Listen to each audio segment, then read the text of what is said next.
ನನ್ನ ಪ್ರಿಯ ದೇಶಬಾಂಧವರೇ, ನಮಸ್ಕಾರ. ಮನದ ಮಾತಿನ ಮೂಲಕ ಮತ್ತೊಮ್ಮೆ ನಿಮ್ಮನ್ನು ಸಂಪರ್ಕಿಸುತ್ತಿರುವುದು ನನಗೆ ಬಹಳ ಸಂತೋಷವೆನಿಸಿದೆ.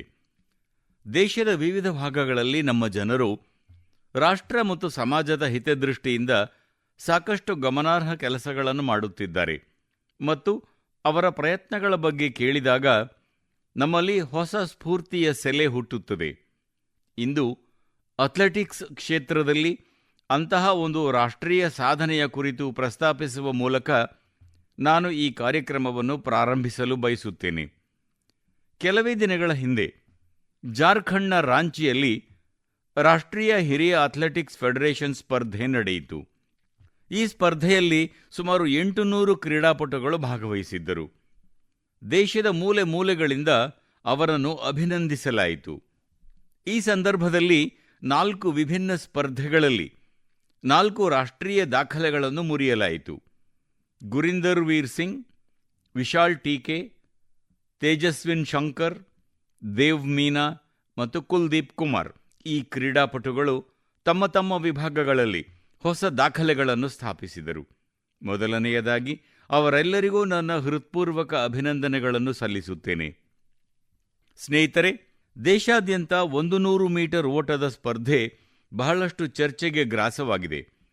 ಕೇವಲ 2 ದಿನಗಳ ಅವಧಿಯಲ್ಲಿ ಪುರುಷರ 100 ಮೀಟರ್ ಓಟದ ರಾಷ್ಟ್ರೀಯ ದಾಖಲೆಯನ್ನು 3 ಬಾರಿ ಮುರಿಯಲಾಯಿತು. ಗುರಿಂದರ್ ವೀರ್ ಸಿಂಗ್ ಮತ್ತು ಅನಿಮೇಶ್ ಕುಜೂರ್ ಈ ಅಸಾಧಾರಣ ಸಾಧನೆ ಮಾಡಿದ ಇಬ್ಬರು ಕ್ರೀಡಾಪಟುಗಳಾಗಿದ್ದಾರೆ. ಈ ಬಾರಿಯ ಮನದ ಮಾತಿನಲ್ಲಿ ಈ ಇಬ್ಬರು ಕ್ರೀಡಾಪಟುಗಳೊಂದಿಗೆ ಮಾತನಾಡಬೇಕೆಂದು ನಾನು ಬಯಸಿದೆ. ಅನಿಮೇಶ್ ಜಿ, ನಮಸ್ಕಾರ. ಗುರಿಂದರ್ ವೀರ್, ನಿಮಗೂ ನಮಸ್ಕಾರ. ಸತ್ ಶ್ರೀ ಅಕಾಲ್. ನಮಸ್ತೆ ಸರ್. ನಮಸ್ತೆ ಸರ್. ಸರಿ ಸೋದರರೇ, ನೀವಂತೂ ನಿಜವಾಗಿಯೂ ಅದ್ಭುತವಾದ ಸಾಧನೆಗೈದಿದ್ದೀರಿ. ನಿಮ್ಮಿಬ್ಬರ ಜೋಡಿ ಅಪಾರ ಸಾಧನೆ ಮೆರೆದಿದೆ. ಸಂಗೀತ ಕ್ಷೇತ್ರದಲ್ಲಿ ನಾವು ಅನೇಕ ಬಾರಿ ಜುಗಲ್ಬಂದಿಗಳನ್ನು ನೋಡಿದ್ದೇವೆ. ಆದರೆ ಈಗ ನಾವು ಕ್ರೀಡಾ ಕ್ಷೇತ್ರದಲ್ಲಿಯೂ ಜುಗಲ್ಬಂದಿಯನ್ನು ನೋಡುತ್ತಿದ್ದೇವೆ. ಅಲ್ಲಿ ಒಬ್ಬ ವ್ಯಕ್ತಿ ಸವಾಲನ್ನು ಒಡ್ಡಿದರೆ ಇನ್ನೊಬ್ಬರು ತಕ್ಷಣವೇ ಅದನ್ನು ಎದುರಿಸಲು ಸನ್ನದ್ಧರಾಗಿ ನಿಲ್ಲುತ್ತಾರೆ. ಆದರೆ ಮೊದಲಿಗರು ಮತ್ತೊಮ್ಮೆ ಉಚ್ಚಮಟ್ಟವನ್ನು ಏರುತ್ತಾರೆ. ಇದು ನಿಜವಾಗಿಯೂ ಆಸಕ್ತಿಕರ ಸಾಹಸಗಾಥೆಯಾಗಿದೆ. ಮನದ ಮಾತಿನ ಕೇಳುಗರು ನಿಮ್ಮಿಬ್ಬರ ಬಗ್ಗೆ ಚೆನ್ನಾಗಿ ಅರಿತುಕೊಳ್ಳಬೇಕು ಮತ್ತು ನಿಮ್ಮ ಅಸಾಧಾರಣ ಸಾಧನೆಗಳ ಬಗ್ಗೆ ತಿಳಿದುಕೊಳ್ಳಬೇಕು ಎಂದು ನಾನು ಬಯಸುತ್ತೇನೆ. ನಮಸ್ತೆ ಸರ್. ನನ್ನ ಹೆಸರು ಅನಿಮೇಶ್ ಕುಜೂರ್. ನಾನು 200 ಮೀಟರ್ ಮತ್ತು 400 ಮೀಟರ್ ಓಟಗಳಲ್ಲಿ ರಾಷ್ಟ್ರೀಯ ದಾಖಲೆ ಮಾಡಿದ್ದೇನೆ ಮತ್ತು ನಾನು ಛತ್ತೀಸ್ಗಢ ಮೂಲದವನು. ಪ್ರಸ್ತುತ ನಾನು ಒಡಿಶಾವನ್ನು ಪ್ರತಿನಿಧಿಸುತ್ತಾ ಸ್ಪರ್ಧಿಸುತ್ತಿದ್ದೇನೆ. 2021ರಲ್ಲಿ ನಾನು ಶಾಲೆಯಿಂದ ಪಾಸಾದ ತಕ್ಷಣ ಅಥ್ಲೆಟಿಕ್ಸ್ನಲ್ಲಿ ನನ್ನ ಪಯಣ ಆರಂಭವಾಯಿತು. ನಾನು ಅಂಬಿಕಾಪುರದ ಸೈನಿಕ್ ಶಾಲೆಯ ಹಳೆಯ ವಿದ್ಯಾರ್ಥಿ. ಹಿಂದೆ ನಾನು ಫುಟ್ಬಾಲ್ ಆಡುತ್ತಿದ್ದೆ. ಆದಾಗ್ಯೂ ಕೋವಿಡ್-19 ಸಾಂಕ್ರಾಮಿಕದ ಸಮಯದಲ್ಲಿ ನನ್ನ ಪೋಷಕರು ನನಗೆ ಓಡಲು ಅಥವಾ ಆಟವಾಡಲು ಹೊರಗೆ ಹೋಗಲು ಸ್ವಲ್ಪ ಅವಕಾಶ ನೀಡುತ್ತಿದ್ದರು. ಸಾಂಕ್ರಾಮಿಕ ರೋಗ ಕಡಿಮೆಯಾಗಲು ಆರಂಭಿಸಿದಾಗ ಫುಟ್ಬಾಲ್ ತಂಡದ ನನ್ನ ಸ್ನೇಹಿತರು ರಾಜ್ಯ ಕ್ರೀಡಾಕೂಟ ನಡೆಯಲಿದೆ ಎಂದು ನನಗೆ ಮಾಹಿತಿ ನೀಡಿದರು ಮತ್ತು ಭಾಗವಹಿಸಲು ನನ್ನನ್ನು ಪ್ರೋತ್ಸಾಹಿಸಿದರು. ನಾನು ಭಾಗವಹಿಸಿದ್ದೆ. ಆ ಸಮಯದಲ್ಲಿ ಈ ಸ್ಪರ್ಧೆಯು ರಾಷ್ಟ್ರೀಯ ಮಟ್ಟಕ್ಕೆ ಆಯ್ಕೆಗೆ ವೇದಿಕೆ ಎಂಬುದು ನನಗೆ ತಿಳಿದಿರಲಿಲ್ಲ. ಅಲ್ಲಿಂದ ನಾನು ರಾಷ್ಟ್ರೀಯ ತಂಡಕ್ಕೆ ಆಯ್ಕೆಯಾದೆ ಮತ್ತು ಇಂದು ಅಂತಾರಾಷ್ಟ್ರೀಯ ವೇದಿಕೆಯಲ್ಲಿ ಭಾರತವನ್ನು ಪ್ರತಿನಿಧಿಸುವ ಸೌಭಾಗ್ಯ ನನಗೆ ಲಭಿಸಿದೆ. ಮತ್ತು ಗುರಿಂದರ್ ವೀರ್ ಅವರೇ, ನಿಮ್ಮ ಬಗ್ಗೆ ಹೇಳುವಿರಾ? ನಮಸ್ತೆ ಸರ್. ನನ್ನ ಹೆಸರು ಗುರಿಂದರ್ ವೀರ್. ನಾನು ಭಾರತೀಯ ನೌಕಾಪಡೆಯಲ್ಲಿ ಪ್ಯಾಟಿ ಆಫೀಸರ್ ಆಗಿ ಸೇವೆ ಸಲ್ಲಿಸುತ್ತಿದ್ದೇನೆ.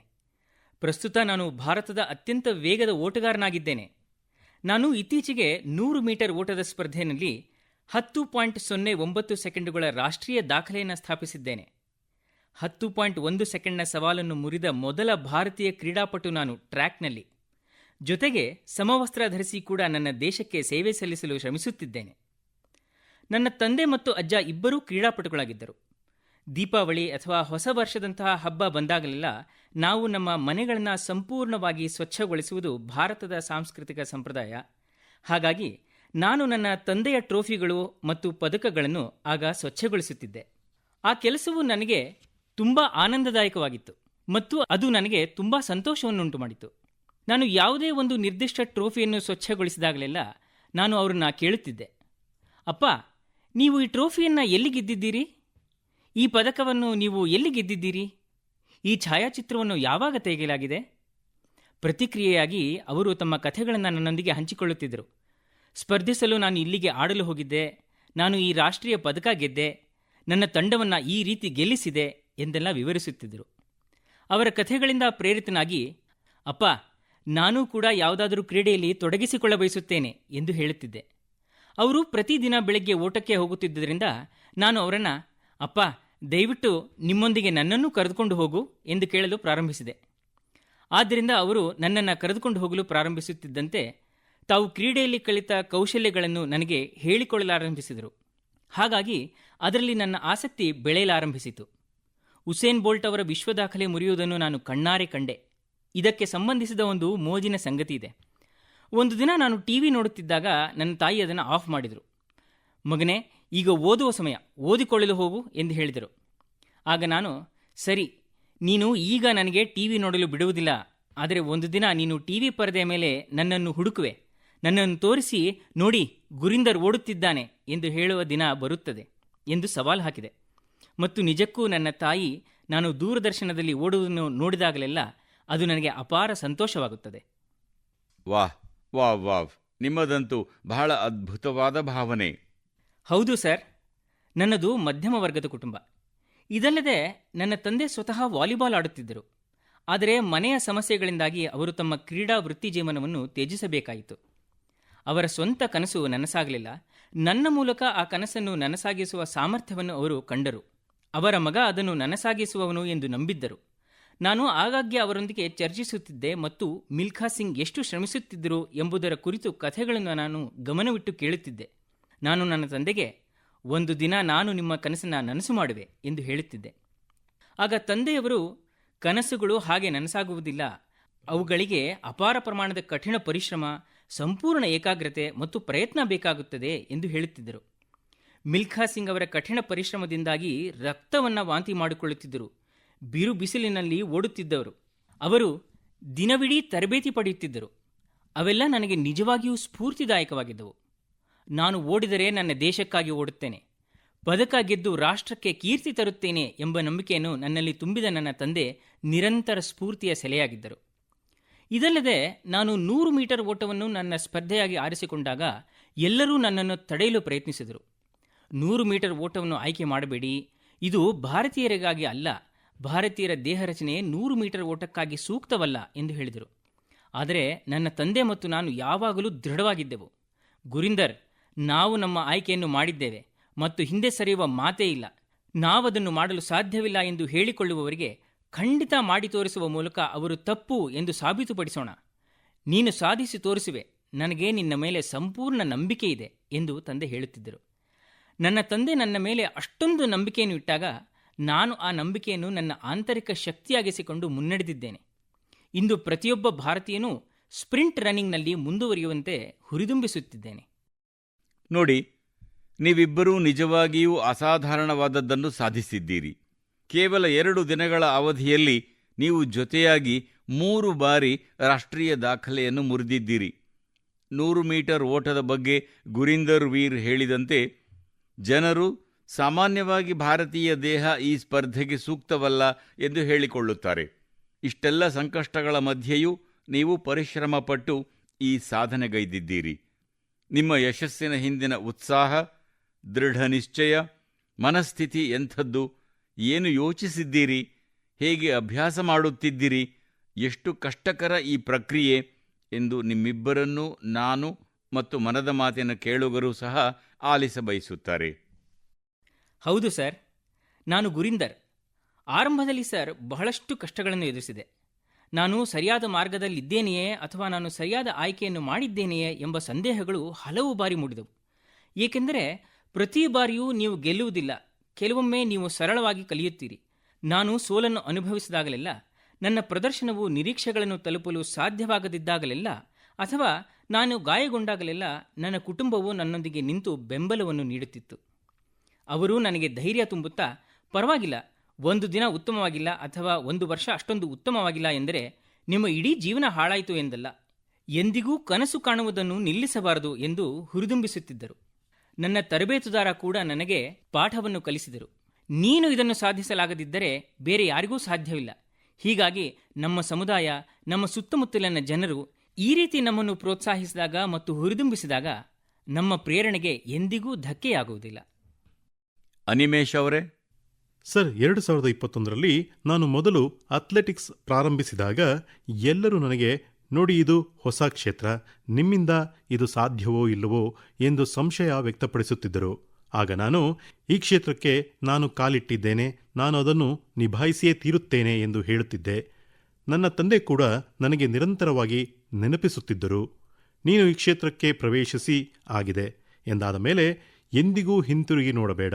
ಎಲ್ಲರೂ ಇದನ್ನು ಮಾಡುವ ಅಥವಾ ಅದನ್ನು ಮಾಡುವ ಬಗ್ಗೆ ಯೋಚಿಸುತ್ತಾರೆ, ಆದರೆ ಬಹಳ ಕಡಿಮೆ ಜನರು ಮಾತ್ರ ಇದನ್ನು ಅನುಸರಿಸುತ್ತಾರೆ ಮತ್ತು ಅದನ್ನು ಸಾಧಿಸುತ್ತಾರೆ. ನೀನು ಈ ಕ್ಷೇತ್ರ ಪ್ರವೇಶಿಸಿದ್ಯಾ, ಆದ್ದರಿಂದ ಅದಕ್ಕೆ ಬದ್ಧವಾಗಿರು, ಇದರಲ್ಲೇ ಮುಂದುವರಿ ಎಂದು ಹೇಳುತ್ತಿದ್ದರು. ನಿನಗೆ ಬೇಕಾದ ಎಲ್ಲವನ್ನೂ ನಾವು ಒದಗಿಸುತ್ತೇವೆ, ಕುಟುಂಬ ಬೆಂಬಲ, ಆರ್ಥಿಕ ಬೆಂಬಲ, ನಾವು ಎಲ್ಲವನ್ನೂ ನೋಡಿಕೊಳ್ಳುತ್ತೇವೆ. ನೀನು ಕಷ್ಟಪಟ್ಟು ಅಭ್ಯಾಸ ಮಾಡುವುದರ ಮೇಲೆ ಗಮನ ಕೇಂದ್ರೀಕರಿಸು ಮತ್ತು ಭಾರತೀಯರು ಸಹ ಓಡಬಹುದು ಎಂದು ಭಾರತಕ್ಕೆ ತೋರಿಸು ಎನ್ನುತ್ತಿದ್ದರು. ಜನರು ನನಗೆ ಮತ್ತು ಇತರರಿಗೆ ಹೇಳುತ್ತಿದ್ದರು, ಸಬ್ 10 ಅಥವಾ ಸಬ್ 10.1 ಸ್ಪ್ರಿಂಟ್ ರನ್ನಿಂಗ್ಗೆ ಭಾರತೀಯರು ಆನುವಂಶಿಕ ರಚನೆ ಸೂಕ್ತವಾಗಿಲ್ಲ ಎಂದು. ಆದರೆ ಈಗ ಭಾರತೀಯರು ನಿಜವಾಗಿಯೂ ಅದನ್ನು ಮಾಡಬಹುದು ಎಂದು ನಾವಿಬ್ಬರೂ ಸಾಬೀತುಪಡಿಸುತ್ತಿದ್ದೇವೆ. ಇದು ನಮಗೆ ತುಂಬ ಕಷ್ಟಕರವೇನಲ್ಲ, ನಾವು ಏನನ್ನಾದರೂ ಸಾಧಿಸಲು ಸಮರ್ಥರಾಗಿದ್ದೇವೆ. ಆದ್ದರಿಂದ ಸರ್, ಈ ಎಲ್ಲ ವಿಷಯಗಳು ನನ್ನನ್ನು ಬಹಳ ಪ್ರೇರೇಪಿಸುತ್ತವೆ. ನಾವು ನಮ್ಮ ತರಬೇತಿಯನ್ನು ಮುಂದುವರಿಸುತ್ತಿದ್ದಂತೆ ನಿರಂತರವಾಗಿ ನಮ್ಮ ವೈಯಕ್ತಿಕ ದಾಖಲೆಗಳನ್ನು ಮುರಿಯುತ್ತಿದ್ದೇವೆ. ಇದು ಇತರ ಭಾರತೀಯರಿಗೂ ಅವರು ಸಹ ಅಂತಹ ಸಾಧನೆಗಳನ್ನು ಸಾಧಿಸಬಹುದು ಎಂಬುದನ್ನು ಸ್ಪಷ್ಟಪಡಿಸುತ್ತಿದೆ. ನಾವು ಇನ್ನೂ ಹೆಚ್ಚಿನದನ್ನು ಸಾಧಿಸುವ ಉದ್ದೇಶ ಹೊಂದಿದ್ದೇವೆ ಸರ್. ಇದಲ್ಲದೆ ಮುಂಬರುವ ಕಾಮನ್ವೆಲ್ತ್ ಕ್ರೀಡಾಕೂಟಕ್ಕೆ ನಾವಿಬ್ಬರೂ ಆಯ್ಕೆ ಆಗಿರುವುದರಿಂದ ಈ ಸ್ಪರ್ಧೆಯಲ್ಲಿ ಇನ್ನೂ ಉತ್ತಮ ಪ್ರದರ್ಶನ ನೀಡಲು ದೃಢನಿಶ್ಚಯ ಕೈಗೊಂಡಿದ್ದೇವೆ. ಸರಿ, ನೋಡಿ, ನನ್ನ ಮನದಲ್ಲೂ ಒಂದು ಕುತೂಹಲವಿದೆ ಮತ್ತು ಇತರರಿಗೂ ಹಾಗೆಯೇ ಇರಬಹುದು ಎಂದುಕೊಳ್ಳುತ್ತೇನೆ. ನೀವಿಬ್ಬರೂ ಒಳ್ಳೆಯ ಸ್ನೇಹಿತರು ಎಂದು ನಾನು ಕೇಳಿದ್ದೇನೆ. ನಿಮ್ಮಿಬ್ಬರ ನಡುವೆ ಏನಾದರೂ ಒಪ್ಪಂದ ಅಥವಾ ಸ್ನೇಹಪರ ಪೈಪೋಟಿ ನಡೆಯುತ್ತಿದೆಯೇ? ನೀನು ನನ್ನ ದಾಖಲೆಯನ್ನು ಮುರಿದರೆ ನಾನು ನಿನ್ನ ದಾಖಲೆಯನ್ನು ಮುರಿಯುತ್ತೇನೆ ಎಂದು.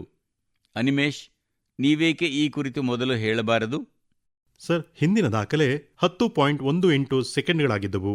ಅದು ನಾನೇ ಮಾಡಿದ ದಾಖಲೆ. ನಂತರ ಸೆಮಿಫೈನಲ್ನಲ್ಲಿ ಸೋದರ ಗುರಿಂದರ್ ವೀರ್ 10.17 ಸೆಕೆಂಡುಗಳ ಸಮಯದೊಂದಿಗೆ ಅದನ್ನು ಮುರಿದರು. ತರುವಾಯ ಎರಡನೇ ಸೆಮಿಫೈನಲ್ನಲ್ಲಿ ನಾನು 10.15 ಸೆಕೆಂಡುಗಳ ಸಮಯದೊಂದಿಗೆ ಮತ್ತೊಮ್ಮೆ ದಾಖಲೆ ಮಾಡಿದೆ. ಆದ್ದರಿಂದ ಆ ಕ್ಷಣದಲ್ಲಿ ನನ್ನ ಸೆಮಿಫೈನಲ್ ನಡೆದಾಗ ನಾವಿಬ್ಬರೂ ನಿಜವಾಗಿಯೂ ಸಂತೋಷಪಟ್ಟೆವು. ಹೌದು, ಇದು ಅದ್ಭುತ. ಇಂದು ದಾಖಲೆ ಮುರಿಯಿತು ಮತ್ತು ನಾವಿಬ್ಬರೂ ಒಟ್ಟಿಗೆ ಅದನ್ನು ಮುರಿದಿದ್ದೇವೆ ಎಂದು. ಏಕೆಂದರೆ ಸ್ಪರ್ಧೆಯ ಸಮಯದಲ್ಲಿ ಸ್ವಾಭಾವಿಕವಾಗಿ ಪೈಪೋಟಿಯ ಭಾವನೆ ಇದ್ದರೂ ನಾವಿಬ್ಬರೂ ಮೊದಲೇ ದೃಢ ನಿರ್ಧಾರವನ್ನು ಮಾಡಿದ್ದೆವು. ವಾಸ್ತವವಾಗಿ ಇದಕ್ಕೂ ಮೊದಲು ನಾವು ಸೌದಿ ಅರೇಬಿಯಾಕ್ಕೆ ಸ್ಪರ್ಧಿಸಲು ಪ್ರಯಾಣಿಸಿದ್ದೆವು ಮತ್ತು ನಾವು ಅಲ್ಲಿಯೂ ರೂಮ್ಮೇಟ್ಗಳಾಗಿದ್ದೆವು.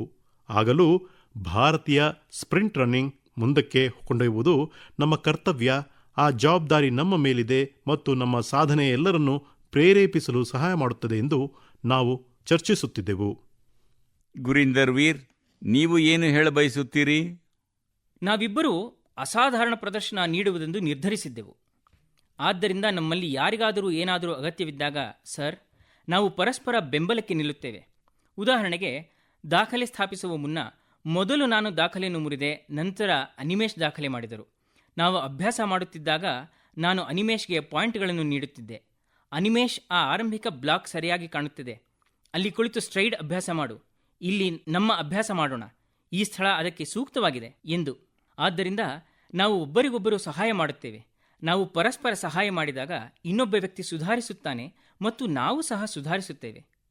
ಆ ಸ್ನೇಹ ಭಾವ ಅತ್ಯಗತ್ಯ. ಆದರೆ ಸರ್, ನಾವು ಟ್ರ್ಯಾಕ್ನಿಂದ ಹೊರಗಿದ್ದಾಗ ಸ್ಪರ್ಧೆಯ ಕ್ಷೇತ್ರದ ಹೊರಗೆ ನಾವು ಸ್ನೇಹಿತರು. ಆದರೆ ನಾವು ಟ್ರ್ಯಾಕ್ಗೆ ಕಾಲಿಟ್ಟ ಕ್ಷಣ ನಾವು ಸ್ಪರ್ಧಿಗಳಾಗುತ್ತೇವೆ. ಆ ಸಮಯದಲ್ಲಿ ಮನಸ್ಥಿತಿಯು ನಾನು ಅವನಿಗಿಂತ ವೇಗವಾಗಿ ಓಡಲಿದ್ದೇನೆ ಮತ್ತು ನಾನು ಇವನಿಗಿಂತ ವೇಗವಾಗಿ ಓಡಲಿದ್ದೇನೆ ಎಂಬುದಕ್ಕೆ ಬದಲಾಗುತ್ತದೆ. ನೋಡಿ, ನಿಮ್ಮಲ್ಲಿ ಸ್ಪರ್ಧೆ ಎಂಬುದು ರಾಷ್ಟ್ರದ ಪ್ರತಿಷ್ಠೆಯನ್ನು ಹೆಚ್ಚಿಸಲು, ಭವಿಷ್ಯದಲ್ಲಿ ದೇಶವನ್ನು ಹೊಸ ಎತ್ತರಕ್ಕೆ ಕೊಂಡೊಯ್ಯಲು ಕೈಗೊಳ್ಳಲಾಗಿದೆ ಮತ್ತು ನೀವು ನಿಜವಾಗಿಯೂ ಸಕಾರಾತ್ಮಕ ಮನೋಭಾವದಿಂದ ಅದರಲ್ಲಿ ತೊಡಗಿಸಿಕೊಂಡಿದ್ದೀರಿ.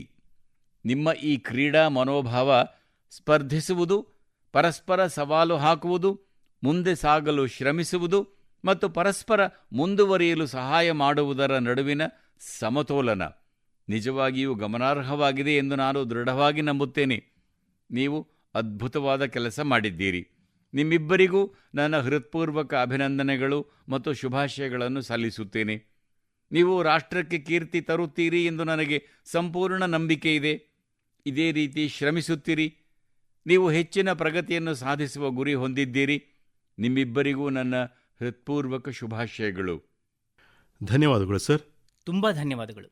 ತುಂಬ ಧನ್ಯವಾದಗಳು. ನನ್ನ ಪ್ರೀತಿಯ ದೇಶಬಾಂಧವರೇ, ಈ ಸಮಯದಲ್ಲಿ ದೇಶದ ಬಹುಭಾಗಗಳಲ್ಲಿ ಬಿಸಿಲಿನ ತಾಪ ಹೆಚ್ಚಾಗಿದೆ.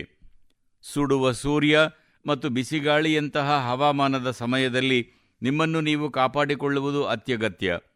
ನೀರು ಕುಡಿಯುತ್ತೀರಿ. ನೀವು ಬಿಸಿಲಿನಲ್ಲಿ ಹೊರಗೆ ಹೋಗಬೇಕಾದರೆ ಎಚ್ಚರಿಕೆಯಿಂದ ಹೋಗಿ.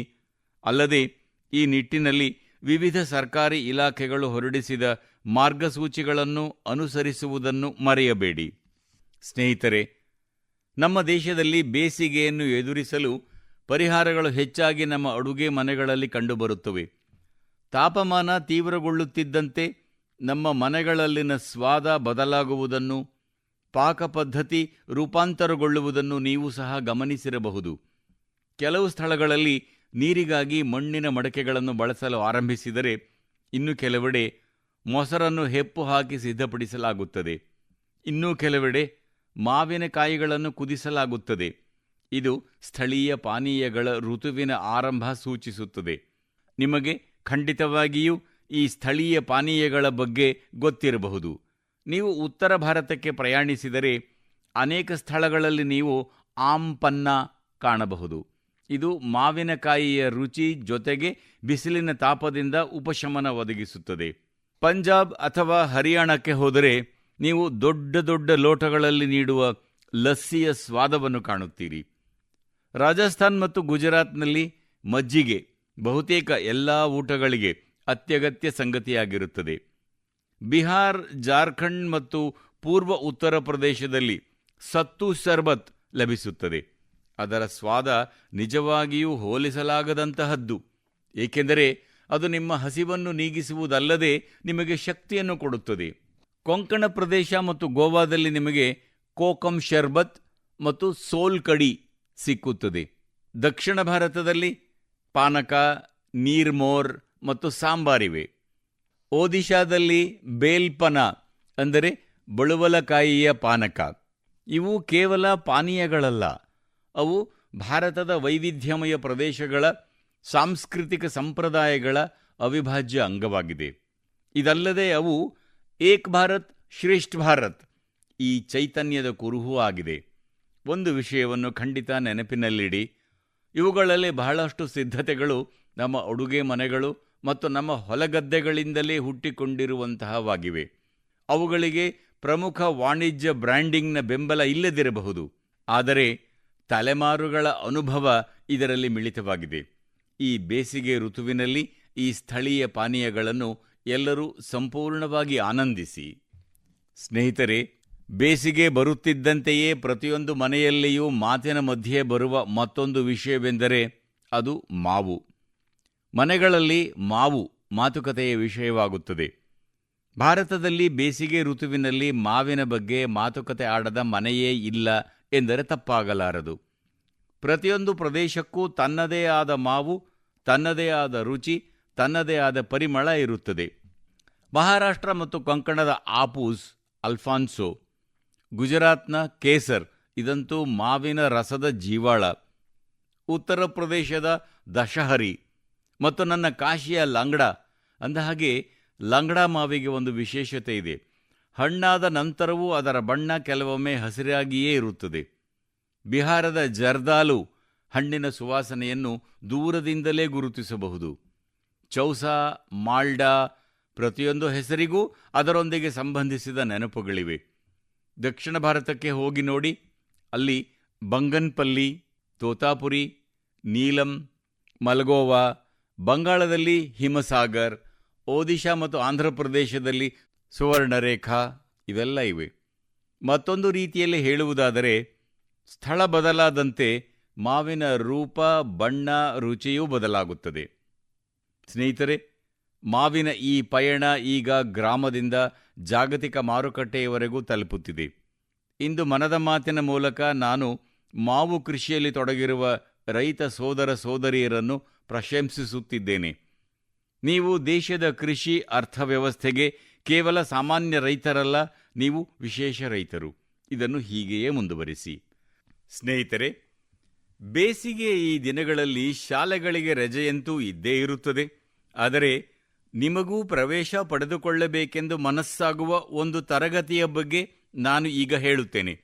ಸ್ನೇಹಿತರೆ, ಮಕ್ಕಳು, ಯುವಜನರು ಮತ್ತು ವೃದ್ಧರು ಬರುವ, ಯಾವುದೇ ಶುಲ್ಕವಿಲ್ಲದ, ದೊಡ್ಡ ಕಟ್ಟಡವಿಲ್ಲದ, ತರಗತಿ ಕೊಠಡಿಗಳಿಲ್ಲದ, ಆದರೆ ನದಿಯಲ್ಲಿ ನಡೆಯುವಂತಹ ಒಂದು ಆಸಕ್ತಿದಾಯಕ ಶಾಲೆಯ ಬಗ್ಗೆ ಕಲ್ಪನೆ ಮಾಡಿಕೊಳ್ಳಿ. ಸ್ನೇಹಿತರೆ, ಇದೊಂದು ಕಥೆಯಲ್ಲ, ಇದೊಂದು ಪ್ರಾಮಾಣಿಕ ಪ್ರಯತ್ನ.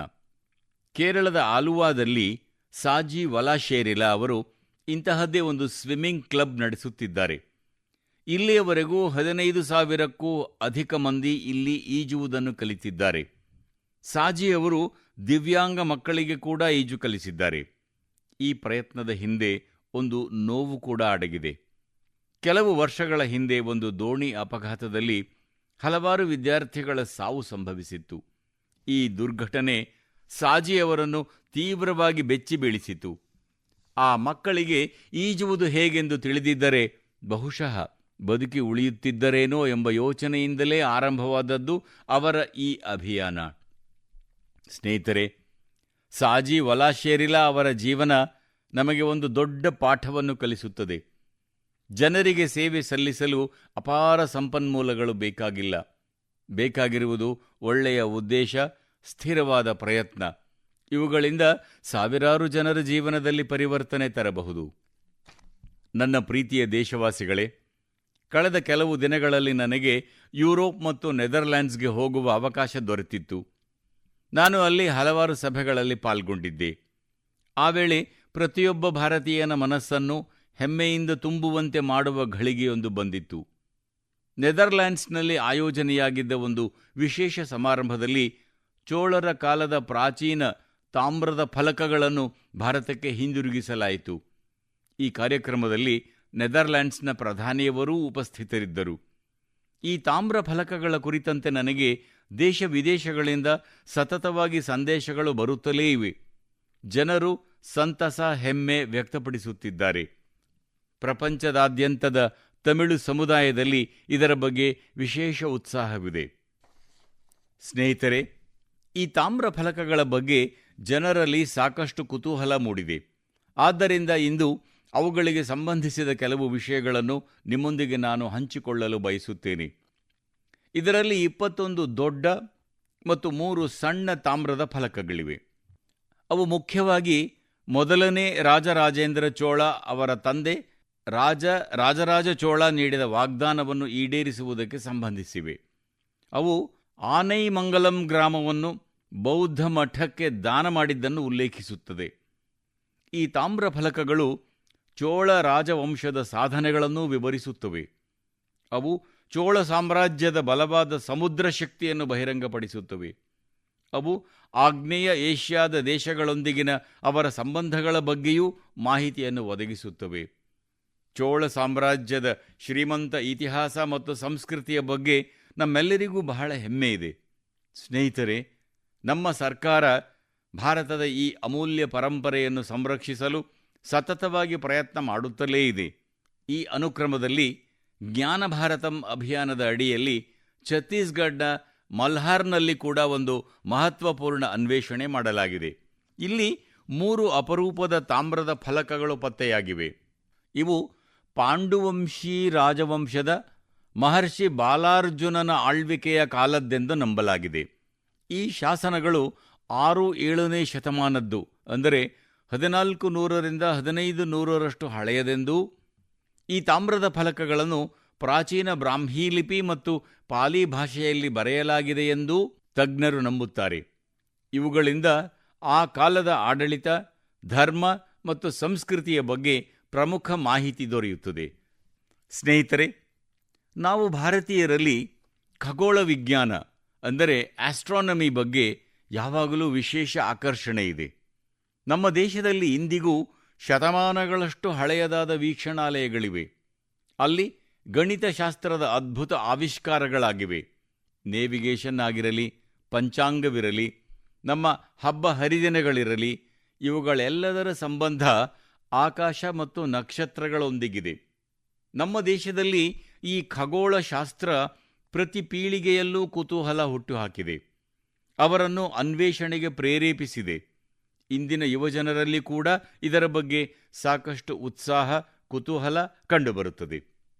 ಇತ್ತೀಚಿನ ದಿನಗಳಲ್ಲಿ ದೇಶಾದ್ಯಂತ ಆಸ್ಟ್ರಾನಮಿ ಕ್ಲಬ್ಸ್ ಬಹಳ ಜನಪ್ರಿಯವಾಗುತ್ತಿರುವುದನ್ನು ನೀವು ನೋಡಿಯೇ ಇರುತ್ತೀರಿ. ದೊಡ್ಡ ನಗರಗಳಿಂದ ಹಿಡಿದು ಸಣ್ಣ ಪಟ್ಟಣಗಳವರೆಗೂ, ಶಾಲೆಗಳಿಂದ ಹಿಡಿದು ಉದ್ಯಾನವನಗಳವರೆಗೂ ಈ ಸಂಬಂಧ ಚಟುವಟಿಕೆಗಳು ಕಂಡುಬರುತ್ತವೆ. ನನಗೆ ಬೆಂಗಳೂರು ಆಸ್ಟ್ರೋನಾಮಿಕಲ್ ಸೊಸೈಟಿ ಬಗ್ಗೆ ತಿಳಿದು ಬಂತು. ಇಲ್ಲಿ ವೀಕ್ಷಣಾ ಸೆಷನ್ಗಳನ್ನು ಆಯೋಜಿಸಲಾಗುತ್ತದೆ. ಈ ಸಂಸ್ಥೆ ಗ್ರಾಮೀಣ ಪ್ರದೇಶಗಳಲ್ಲಿ ಖಗೋಳಶಾಸ್ತ್ರವನ್ನು ಜನಪ್ರಿಯಗೊಳಿಸುವ ಅಭಿಯಾನವನ್ನು ಕೂಡ ಆರಂಭಿಸಿದೆ. ಖಗೋಳ್ ಮಂಡಲ್ ಹೆಸರಿನ ಈ ಒಂದು ತಂಡ 30 ಗಂಟೆಗಳ ಅವಧಿಯ ಒಂದು ದೊಡ್ಡ ಇನೋವೇಟಿವ್ ಕೋರ್ಸ್ ಆರಂಭಿಸಿದೆ. ಸ್ನೇಹಿತರೆ, ರಾತ್ರಿಯ ವೇಳೆ ನಕ್ಷತ್ರಗಳನ್ನು ವೀಕ್ಷಿಸುವುದು ಬಹಳ ಅದ್ಭುತ ಅನುಭವ ಎನಿಸುತ್ತದೆ. ಆಸ್ಟ್ರೋ ಕೇರಳ ಹೆಸರಿನ ಒಂದು ಸಂಸ್ಥೆ ನೈಟ್ ಅಬ್ಸರ್ವೇಷನ್ ಕ್ಯಾಂಪ್ಸ್ ಮತ್ತು ಕಾರ್ಯಾಗಾರಗಳನ್ನು ಆಯೋಜಿಸುತ್ತದೆ. ಇಲ್ಲಿ ಯುವ ಸ್ನೇಹಿತರು ಟೆಲಿಸ್ಕೋಪ್ ತಯಾರಿಕೆ ಮತ್ತು ಸ್ಟಾರ್ ಮ್ಯಾಪ್ಸ್ನ ಉಪಯೋಗವನ್ನು ಕಲಿಯುತ್ತಾರೆ. ರಾಜ್ಕೋಟ್ನ ಬಿಗ್ ಬ್ಯಾಂಗ್ ಆಸ್ಟ್ರಾನಮಿ ಕ್ಲಬ್ ಗೀರ್ನ ಅರಣ್ಯಗಳಿಂದ ಹಿಡಿದು ಕಚ್ನ ರನ್ವರೆಗೆ ಅನೇಕ ಆಸ್ಟ್ರಾನಮಿ ಕಾರ್ಯಕ್ರಮಗಳನ್ನು ಆಯೋಜಿಸಿದೆ. ಜ್ಯೋತಿರ್ವಿದ್ಯಾ ಪರಿಸಂಸ್ಥಾ ಇದು ಕೂಡ ಅತ್ಯಂತ ಪುರಾತನ ಖಗೋಳಶಾಸ್ತ್ರ ಸಂಸ್ಥೆಗಳಲ್ಲಿ ಒಂದಾಗಿದೆ. ಇಲ್ಲಿ ವೀಕ್ಷಣಾ ಸೌಲಭ್ಯಗಳೊಂದಿಗೆ ಪುಸ್ತಕಗಳು, ಗ್ರಂಥಾಲಯ ಮತ್ತು ಟೆಲಿಸ್ಕೋಪ್ ಲೈಬ್ರರಿ ಸೌಲಭ್ಯವೂ ಇದೆ. ನಾನು ICAAC ಅನ್ನು ಕೂಡ ಉಲ್ಲೇಖಿಸಲು ಬಯಸುತ್ತೇನೆ. ಇದೊಂದು ರಾಷ್ಟ್ರವ್ಯಾಪಿ ವಿದ್ಯಾರ್ಥಿ ನೇತೃತ್ವದ ನೆಟ್ವರ್ಕ್ ಆಗಿದ್ದು, ಖಗೋಳಶಾಸ್ತ್ರ ಮತ್ತು ಆಸ್ಟ್ರೋಫಿಸಿಕ್ಸ್ ಕ್ಲಬ್ಗಳನ್ನು ಪರಸ್ಪರ ಸಂಪರ್ಕಿಸುತ್ತದೆ. ಸ್ನೇಹಿತರೆ, ನಿಮ್ಮ ಹವ್ಯಾಸಕ್ಕಾಗಿ ಸಮಯ ಮೀಸಲಿಡುವುದು ಮತ್ತು ಯಾವಾಗಲೂ ಏನಾದರೂ ಹೊಸದನ್ನು ಕಲಿಯುತ್ತಲೇ ಇರುವುದು ಬಹಳ ಅಗತ್ಯ. ಈ ರಜಾ ದಿನಗಳಲ್ಲಿ ಯುವಜನರು ಖಗೋಳಶಾಸ್ತ್ರ ಕ್ಲಬ್ಗೆ ಸೇರಿಕೊಳ್ಳಬೇಕೆಂದು, ತಾರಾಲಯಕ್ಕೆ ಭೇಟಿ ನೀಡಬೇಕೆಂದು ನಾನು ಮನವಿ ಮಾಡುತ್ತೇನೆ. ಸ್ನೇಹಿತರೆ, ಮನದ ಮಾತು ಕಾರ್ಯಕ್ರಮವನ್ನು ಟಿವಿಯಲ್ಲಿ ವೀಕ್ಷಿಸುತ್ತಿರುವವರಿಗೆ ಒಂದು ವಿಡಿಯೋ ಖಂಡಿತವಾಗಿಯೂ ವೀಕ್ಷಿಸಬೇಕೆಂದು ಹೇಳುತ್ತೇನೆ. ಈ ವಿಡಿಯೋ ಕಳೆದ ಕೆಲವು ದಿನಗಳಲ್ಲಿ ಬಹಳ ಚರ್ಚೆಗೆ ಕಾರಣವಾಗಿತ್ತು. ಇದರಲ್ಲಿ ಕೆಲವರು ಬಹಳ ಧೈರ್ಯದಿಂದ, ಬಹಳ ಜಾಗರೂಕತೆಯಿಂದ ಒಂದು ಗಂಗಾ ಡಾಲ್ಫಿನ್ ಅನ್ನು ರಕ್ಷಿಸಲು ಪ್ರಯತ್ನಿಸುತ್ತಿದ್ದಾರೆ.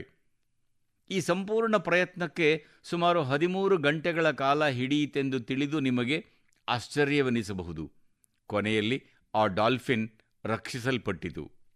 ಸ್ನೇಹಿತರೆ, ಭಾರತದ ಮೊದಲ ಗಂಗಾ ಡಾಲ್ಫಿನ್ ರಕ್ಷಣಾ ಆಂಬ್ಯುಲೆನ್ಸ್, ಡಾಲ್ಫಿನ್ ರೆಸ್ಕ್ಯೂ ಆಂಬ್ಯುಲೆನ್ಸ್, ಇದರಲ್ಲಿ ಪ್ರಮುಖ ಪಾತ್ರ ವಹಿಸಿದೆ. ಈ ಘಟನೆ ಉತ್ತರ ಪ್ರದೇಶದಲ್ಲಿ ಸಂಭವಿಸಿದೆ.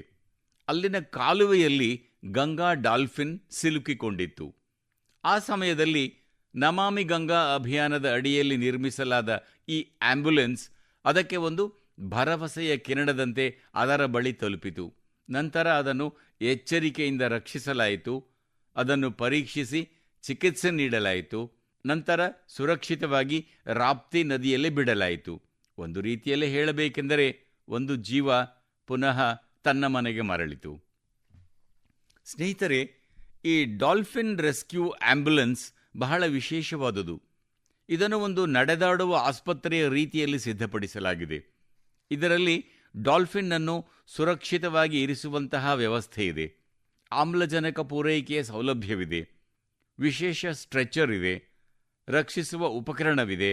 ಅಂದರೆ ಯಾವುದಾದರೂ ಡಾಲ್ಫಿನ್ ಗಾಯಗೊಂಡರೆ, ಕಾಲುವೆಯಲ್ಲಿ ಸಿಲುಕಿಕೊಂಡರೆ ಅಥವಾ ನದಿಯಿಂದ ಹೊರಬಂದರೆ ತಕ್ಷಣವೇ ಅದಕ್ಕೆ ಸಹಾಯ ಮಾಡಬಹುದಾಗಿದೆ. ಸ್ನೇಹಿತರೆ, ನಾವು ಗಂಗಾ ಡಾಲ್ಫಿನ್ ಅನ್ನು ರಕ್ಷಿಸಿದಾಗ ನಾವು ಕೇವಲ ಒಂದು ಜಾತಿಯನ್ನಷ್ಟೇ ಅಲ್ಲದೆ ಗಂಗೆಯ ಜೀವ ವೈವಿಧ್ಯವನ್ನು ಉಳಿಸಿದಂತಾಗುತ್ತದೆ. ನಾವು ನದಿಯ ಸಂಪೂರ್ಣ ಜೀವನ ವ್ಯವಸ್ಥೆಯನ್ನು ಉಳಿಸುತ್ತೇವೆ ಮತ್ತು ನಮ್ಮ ಭವಿಷ್ಯದ ಪೀಳಿಗೆಗಾಗಿ ಪ್ರಕೃತಿಯ ಅಮೂಲ್ಯ ಪರಂಪರೆಯನ್ನು ಕಾಪಾಡುತ್ತೇವೆ. ನನ್ನ ಪ್ರೀತಿಯ ದೇಶಬಾಂಧವರೇ, ನಿಮ್ಮಲ್ಲಿ ಅನೇಕರಿಗೆ ನದಿ, ಕೆರೆ ಅಥವಾ ಬಾವಿಯ ನೀರಿನೊಂದಿಗೆ ನೆನಪು ಖಂಡಿತವಾಗಿಯೂ ಇದ್ದೇ ಇರುತ್ತದೆ. ಕೆಲವರಿಗೆ ಕೆರೆಯಲ್ಲಿ ಈಜಿದ ನೆನಪಿರಬಹುದು, ಕೆಲವರಿಗೆ ಗೆಳೆಯರೊಂದಿಗೆ ಕೆರೆಯ ಸಮೀಪ ಆಟವಾಡಿದ ನೆನಪಿರಬಹುದು, ಕೆಲವರಿಗೆ ಆ ಮಣ್ಣಿನ ಸುವಾಸನೆ ನೆನಪಿರಬಹುದು. ಬಾಲ್ಯಕಾಲದ ಇಂತಹ ನೆನಪುಗಳು ಜೀವನದುದ್ದಕ್ಕೂ ಮನಸ್ಸಿನಲ್ಲಿ ಹಾಗೆಯೇ ಉಳಿದಿರುತ್ತವೆ. ಸ್ನೇಹಿತರೆ, ನೆನಪುಗಳನ್ನು ಸಂರಕ್ಷಿಸುವ ಇಂತಹ ಪ್ರೇರಣಾದಾಯಕ ವಿಷಯವೊಂದು ಉತ್ತರ ಪ್ರದೇಶದ ಬಸ್ತಿ ಜಿಲ್ಲೆಯಿಂದ ಬೆಳಕಿಗೆ ಬಂದಿದೆ. ಬಸ್ತಿಯ ನಿವಾಸಿ ಆಕಾಶ್ ಗುಪ್ತಾ ತಮ್ಮ ಗ್ರಾಮದಲ್ಲಿದ್ದ ಮನೋರಮಾ ನದಿಯನ್ನು ನೋಡಿ ಬಹಳ ದುಃಖಿತರಾಗುತ್ತಿದ್ದರು. ಏಕೆಂದರೆ ಅವರು ಬಾಲ್ಯದಿಂದಲೂ ಈ ನದಿಯನ್ನು ಸದಾ ಸ್ವಚ್ಛ ಹಾಗೂ ಜೀವಂತವಾಗಿ ಹರಿಯುವುದನ್ನು ನೋಡುತ್ತಾ ಬಂದಿದ್ದರು. ಕಾಲಕ್ರಮೇಣ ಈ ನದಿಯಲ್ಲಿ ಪ್ಲಾಸ್ಟಿಕ್ ಸಂಗ್ರಹವಾಗತೊಡಗಿತು. ಕೊಳಕು ಹೆಚ್ಚಾಗುತ್ತಲೇ ಇತ್ತು. ಇದಕ್ಕಾಗಿ ಯಾರನ್ನೂ ದೂರದೆ ಹೊಸ ಆರಂಭಕ್ಕೆ ಶ್ರೀ ಆಕಾಶ್ ನಿರ್ಧರಿಸಿದರು. ದೂರಲ್ಲ, ಹೊಸ ಆರಂಭ ಎನ್ನುವುದು ಅವರ ಮಂತ್ರವಾಯಿತು. ಅವರ ಬಳಿ ಇದ್ದದ್ದು ಬಲೆ, ಸನಿಕೆ ಮತ್ತು ಬುಟ್ಟಿ ಮಾತ್ರ. ಆದರೆ ಅವರಲ್ಲಿದ್ದ ಬಹು ದೊಡ್ಡ ಶಕ್ತಿ ಎಂದರೆ ಏನನ್ನಾದರೂ ಬದಲಾಯಿಸಬಹುದೆಂಬ ಸಂಕಲ್ಪ. ಈ ಯುವಕರು ನದಿಯಲ್ಲಿ ಇಳಿಯುತ್ತಿದ್ದರು ಮತ್ತು ನೀರಿನಲ್ಲಿದ್ದ ತ್ಯಾಜ್ಯ ಹೊರತೆಗೆಯುತ್ತಿದ್ದರು. ಪ್ಲಾಸ್ಟಿಕ್ ಮತ್ತು ಇನ್ನಿತರ ತ್ಯಾಜ್ಯ ವಸ್ತುಗಳನ್ನು ಹೊರತರುತ್ತಿದ್ದರು. ಅನೇಕ ಬಾರಿ ಒಂದು ದಿನದಲ್ಲಿ 50ರಿಂದ 60 ಕಿಲೋನಷ್ಟು ತ್ಯಾಜ್ಯ ನದಿಯಿಂದ ಹೊರಬರುತ್ತಿತ್ತು. ಕ್ರಮೇಣ ಮನೋರಮಾ ನದಿಯ ಆ ಭಾಗ ಸ್ವಚ್ಛವಾಗಿ ಕಾಣತೊಡಗಿತು. ಸುತ್ತಮುತ್ತಲಿನ ಜನರು ಕೂಡ ಈ ಕೆಲಸದತ್ತ ಗಮನ ಹರಿಸತೊಡಗಿದರು. ಜನರಲ್ಲಿ ಸ್ವಚ್ಛತೆಯ ಬಗ್ಗೆ ಜಾಗೃತಿ ಹೆಚ್ಚಾಯಿತು. ಸ್ನೇಹಿತರೆ, ಗೋವಾದಿಂದ ಇಂತಹದ್ದೇ ಪ್ರೇರಣಾದಾಯಕ ಕಥೆಯೊಂದು ಹೊರಬಂದಿದೆ. ಗೋವಾದ ಬಾಲಕೃಷ್ಣ ಅಯ್ಯ ಓರ್ವ ನಿವೃತ್ತ ಶಿಕ್ಷಕರು. ಆದರೆ ಸಮಾಜಕ್ಕಾಗಿ ಕೆಲಸ ಮಾಡುವ ಅವರ ಉತ್ಸಾಹ ಇಂದಿಗೂ ಕುಗ್ಗದೆ ಅದೇ ರೀತಿ ಉಳಿದಿದೆ. ಮಡ್ಡಿ ತೋಲಾಪ್ ಪ್ರದೇಶದಲ್ಲಿದ್ದ ನೀರಿನ ಸಮಸ್ಯೆ ಅವರನ್ನು ಬಹಳ ಚಿಂತಿತರನ್ನಾಗಿಸಿತ್ತು. ಅವರು ಪರಿಹಾರಕ್ಕಾಗಿ ಕೆಲಸ ಆರಂಭಿಸಿದರು. ಕೊಳವೆ ಮಾರ್ಗ ಅಳವಡಿಸುವ ಕಾರ್ಯದಲ್ಲಿ ಬಾಲಕೃಷ್ಣ ಅವರು ಮಹತ್ವದ ಪಾತ್ರ ವಹಿಸಿದರು. ಇದರಿಂದಾಗಿ ಅನೇಕ ಮನೆಗಳಿಗೆ ನೀರು ತಲುಪುವಂತಾಯಿತು. ಪ್ರತಿದಿನ ನೀರಿಗಾಗಿ ಬವಣೆ ಅನುಭವಿಸುತ್ತಿದ್ದ ಕುಟುಂಬಗಳಿಗೆ ಇದು ಅತಿ ದೊಡ್ಡ ಪರಿಹಾರ ದೊರೆತಂತಾಯಿತು. ಸ್ನೇಹಿತರೆ, ಕಳೆದ ವರ್ಷ ನನಗೆ ಅತ್ಯಂತ ಅದ್ಭುತ ಅನುಭವವಾಯಿತು. ಇದು ಮನ್ ಕಿ ಬಾತ್ನೊಂದಿಗೆ ಕೂಡ ಸಂಬಂಧಿಸಿದೆ.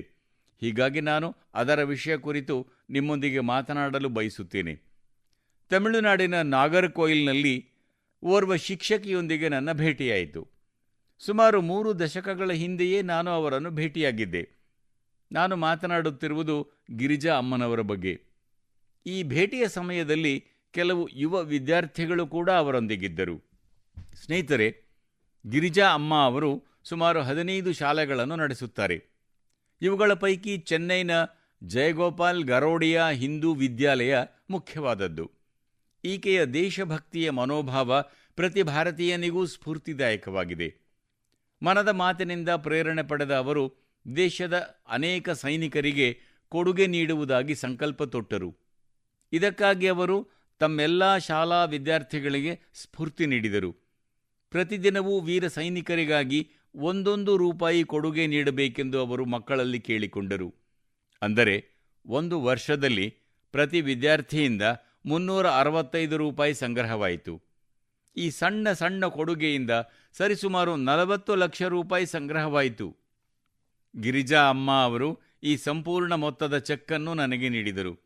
ಭಾರತ ಮಾತೆಗೆ ಅವರ ಹೃದಯದಲ್ಲಿದ್ದ ಸಮರ್ಪಣಾ ಭಾವ ಅದೆಷ್ಟು ಆಳವಾಗಿತ್ತೆಂಬುದು ಅವರೊಂದಿಗಿನ ಮಾತುಕತೆಯಿಂದ ನನಗೆ ಮನದಟ್ಟಾಯಿತು. ಕಳೆದ ವರ್ಷವಷ್ಟೇ ಚೆನ್ನೈನ ಪ್ರಥಮ ಹಿಂದೂ ವಿದ್ಯಾಲಯ ತನ್ನ 50 ವರ್ಷಗಳನ್ನು ಪೂರ್ಣಗೊಳಿಸಿತು. ದೇಶದ ಶಿಕ್ಷಣ ಮತ್ತು ಸಾಂಸ್ಕೃತಿಕ ಹೆಮ್ಮೆಯನ್ನು ಮುಂದಕ್ಕೆ ಕೊಂಡೊಯ್ಯುವಲ್ಲಿ ಶಾಲೆಯ ನೆಟ್ವರ್ಕ್ನ ಪಾತ್ರ ಅತ್ಯಂತ ಶ್ಲಾಘನೀಯವಾಗಿದೆ.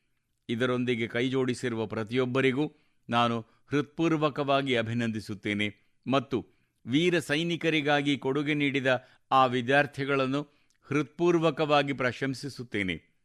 ಸ್ನೇಹಿತರೆ, ಭಾರತದ ಪ್ರತಿ ಗ್ರಾಮದಲ್ಲಿ, ಪ್ರತಿ ನಗರದಲ್ಲಿ ನಮಗೆ ಸ್ಫೂರ್ತಿ, ಪ್ರೇರಣೆ ನೀಡುವಂತಹ ಏನಾದರೊಂದು ನಡೆಯುತ್ತಲೇ ಇದೆ. ಹಲವು ಬಾರಿ ಈ ಪ್ರಯತ್ನಗಳ ಬಗ್ಗೆ ಹೆಚ್ಚು ಮಾತುಕತೆ ನಡೆಯುವುದಿಲ್ಲ. ಆದರೆ ನಮಗೆ ಇವುಗಳ ಬಗ್ಗೆ ತಿಳಿದು ಬಂದಾಗ ನಮ್ಮ ದೇಶದ ಮತ್ತು ನಮ್ಮ ಜನರ ಶಕ್ತಿಯಿಂದ ದೇಶ ಪ್ರಗತಿಯ ಹಾದಿಯಲ್ಲಿ ಮುಂದೆ ಸಾಗುತ್ತಿದೆ ಎಂಬ ನಂಬಿಕೆ ಮತ್ತಷ್ಟು ಬಲಗೊಳ್ಳುತ್ತದೆ. ನಿಮ್ಮ ಸುತ್ತಮುತ್ತ ನಡೆಯುತ್ತಿರುವ ಇಂತಹ ಪ್ರಯತ್ನಗಳನ್ನು ಖಂಡಿತವಾಗಿಯೂ ನೋಡಿ ಎನ್ನುವುದು ನಿಮ್ಮೆಲ್ಲರಲ್ಲಿ ನನ್ನ ಮನವಿ. ಸಮಾಜಕ್ಕಾಗಿ ಉತ್ತಮ ಕೆಲಸ ಕಾರ್ಯ ಮಾಡುತ್ತಿರುವ ವ್ಯಕ್ತಿಗಳನ್ನು ಗುರುತಿಸಿ ಅವರನ್ನು ಪ್ರಶಂಸಿಸಿ, ಅವರಿಂದ ಕಲಿಯಿರಿ. ಸಾಧ್ಯವಾದಲ್ಲಿ ನೀವು ಕೂಡ ಯಾವುದಾದರೊಂದು ಉತ್ತಮ ಕೆಲಸದಲ್ಲಿ ಕೈಜೋಡಿಸಿ. ಮುಂದಿನ ತಿಂಗಳ ಮನದ ಮಾತಿನಲ್ಲಿ ಮತ್ತಷ್ಟು ಪ್ರೇರಣಾದಾಯಕ ವಿಷಯಗಳೊಂದಿಗೆ ಮತ್ತೆ ನಿಮ್ಮನ್ನು ಭೇಟಿಯಾಗುತ್ತೇನೆ. ಅನೇಕ ಧನ್ಯವಾದಗಳು. ನಮಸ್ಕಾರ.